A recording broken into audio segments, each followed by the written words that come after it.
But Savitri की अमावस्या के दिन ब्रह्मा जी के मुख से प्रकट हुआ है। सौभाग्यवती नारियां अखंड सौभाग्य के लिए बट सावित्री का व्रत आप लोग करते होंगे, कई लोग अखंड सौभाग्य के लिए करेंगे, क्योंकि इस बट के पेड़ के नीचे भगवान विष्णु शंकर जी से विनती करे थे वर के लिए, इसलिए अखंड सौभाग्य का देने वाला। जितनी सौभाग्यवती माताएं होती हैं विश्वास की सामग्री देंगी, उद्यापन करेंगी तो भी सौभाग्य की सामग्री देंगी, कोई कार्य करेंगी तो भी सौभाग्य की सामग्री देंगी। सौभाग्य की सामग्री का दान क्यों किया जाता है? सौभाग्य सूचक वस्तुओं का दान क्यों किया जाता है? सौभाग्य की वस्तुएं क्यों प्रदान करी जाती है, क्यों दी जाती है? उसका कारण क्या है?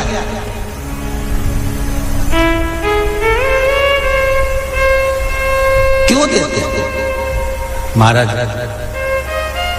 भारत की भूमि की सौभाग्यवती माताओं का एक मन की अभिलाषा रहती है, भारत की भूमि की माताओं की एक अभिलाषा रहती है कि जब उसके प्राण छूटे तो अखंड सौभाग्य धारण करके पति के कंधे पर और पुत्र के कंधे पर शमशान कर।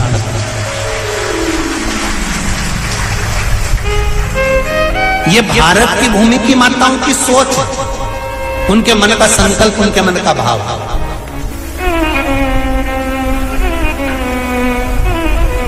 क्यों देते हैं चूड़ी का दान, क्यों देते हैं बिंदी का दान, क्यों देते हैं अखंड सौभाग्य का दान? किस महाराज,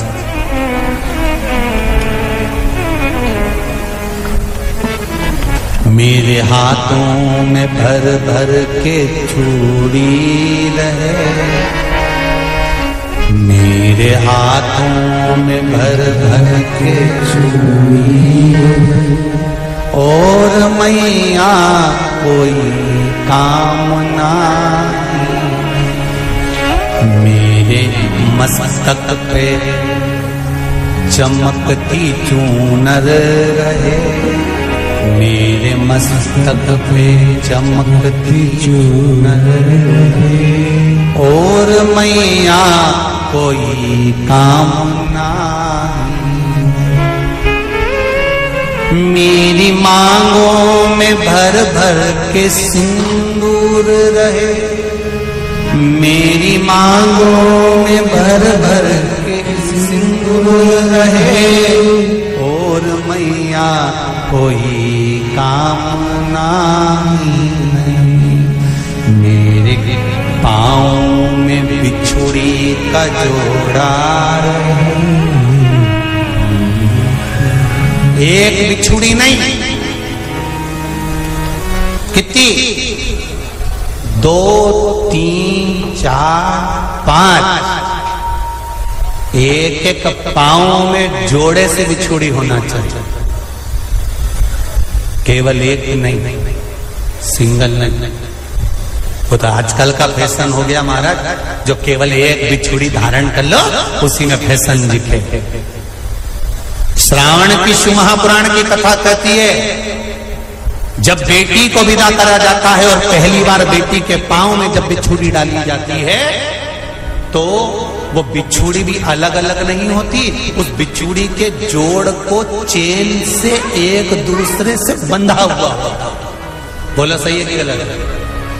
जितने आस्था चैनल पर कथा सुन रहे हैं, जितने फेसबुक पर सुन रहे हैं, यूट्यूब पर सुन रहे हैं, सुन लेना कि मेरे भारत की माताओं का जब पाणी ग्रहण संस्कार किसी व्यक्ति का होता है, उसके पांव में जब पहली बार बिछुड़ा पिनाया जाता है, बिछुड़ी पिनाई जाती है, तो वो बिछुड़ी भी एक दूसरे से बंधी हुई होती है, चेन से बंधी हुई होती है।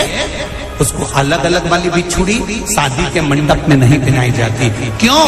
जैसे ये बिछुड़ी एक दूसरे से पांव में बंधी हुई है, तुम्हारी जिंदगी अंतिम श्वास तक ऐसी ही बंधी की बंधी हुई है, यही बनना चाहिए।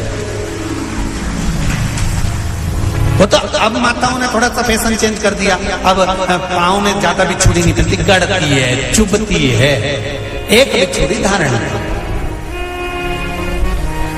महाराज नहीं, चूड़ी भी दो हो, जोड़े से।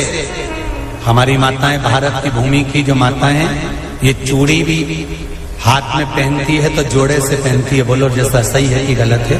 एक अकेली चूड़ी माताएं हाथ में धारण नहीं करती हैं।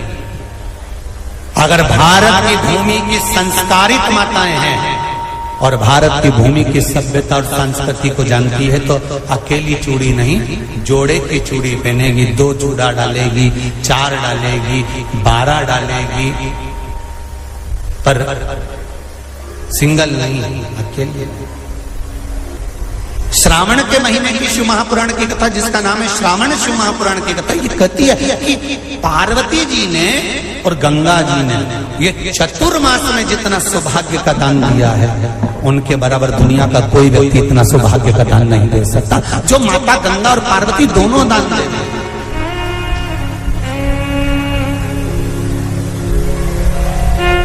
प्रतिदिन दे रहे थे। और अब तो फैशन आ गया, तुम लोग जो सौभाग्य का दान देते हो प्लास्टिक की डलिया में देते हो।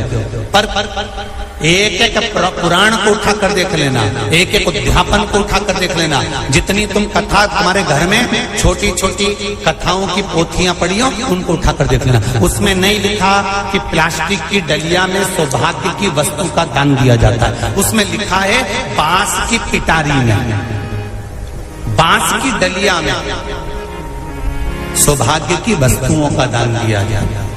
क्यों? क्योंकि बांस वंश की वृद्धि करता है, बांस सौभाग्य की वृद्धि करता है, और बांस अखंड सौभाग्य। जैसे बांस का पौधा बढ़ते चले जाता है, बढ़ते चले जाता है, उसी तरह बांस की डलिया में जब दान दिया जाता है, बांस की टोकनी में जब दान दिया जाता है, तो ये भाव रखा जाता है कि तुम्हारा सौभाग्य ऐसे ही बढ़ता रहे। पर अब थोड़ा सा फैशन चेंज हो गया तो प्लास्टिक की डलिया, पर प्लास्टिक की नहीं। बट सावित्री की अमावस्या के 16 श्रृंगार में नारी के हाथ की चूड़ी का कलर अलग हो सकता है, चूड़ी की डिजाइन अलग हो सकती है, चूड़ी अलग हो सकती है, चूड़ी महंगी सस्ती हो सकती है, मंगलसूत्र की कीमत ऊंची नीची हो सकती है, पांव की बिछुड़ी की कीमत ऊंची नीची हो सकती है, कान के कुंडल की कीमत ऊंची नीची हो सकती है। तुम्हारे शरीर पर जितने जितने 16 श्रृंगार हैं, उसकी कीमत ऊंची नीची हो सकती है। केवल मंगलसूत्र की डिजाइन बदल सकती है, नाक की लौंग की डिजाइन बदल सकती है, कान के बुंदे की डिजाइन बदल सकती है, हाथ की चूड़ी की डिजाइन बदल सकती है, पांव की पायल की डिजाइन बदल सकती है। केवल नारी के 16 श्रृंगार में एक श्रृंगार ऐसा है जिसकी कीमत जो पहले थी वही कीमत आज तक है, और उसकी डिजाइन आज तक नहीं बदली। वो मांग का सिंदूर है, एक जैसी डिजाइन है और एक जैसी कीमत है।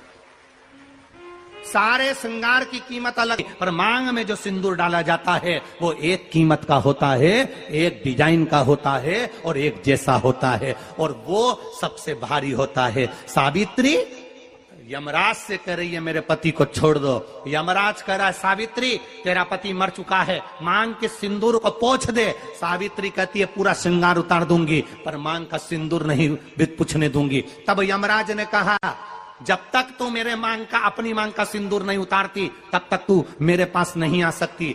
भगवान यमराज से सावित्री ने कह दिया मैं भी तुझे वचन देती हूं यमराज, मेरी मांग में जब तक सिंदूर है, जैसे सीता ने लाइन, लक्ष्मण जी ने लाइन खींच दी थी और सीता पार नहीं जा सकती थी, मैं भी तुझे वचन देती हूं जब तक नारी की मांग में सिंदूर है तब तक तू उसके पति को उसके सामने लेकर नहीं जा सकता। यह भी मैं तुझे कह देती हूं। यमराज भैंसे पर सवार होकर सत्यवान को लेकर जा रहा था, सावित्री से वचन पर वचन चल रहे थे।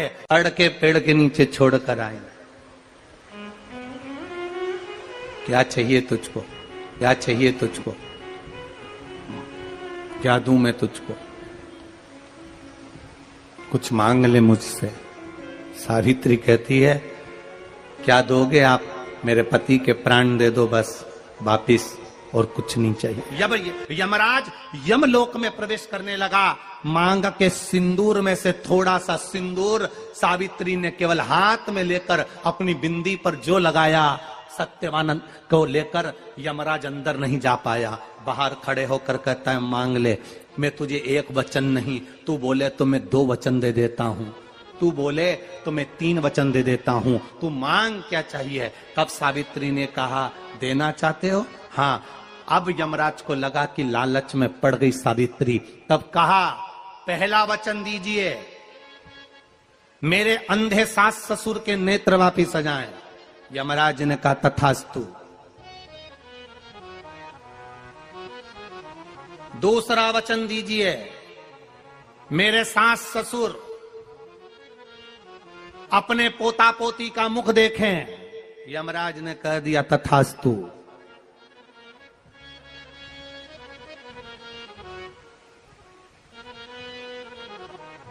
जाओ।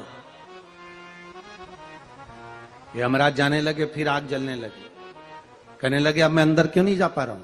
सावित्री कहती है तुमने वर दिया है, मेरे सास ससुर पोता पोती का मुख देखें, उनके बेटे को तुम ले जाओगे तो पोता पोती कहां से होगा, छोड़कर जाओ। सावित्री है, पति को वापिस लेकर आ गए।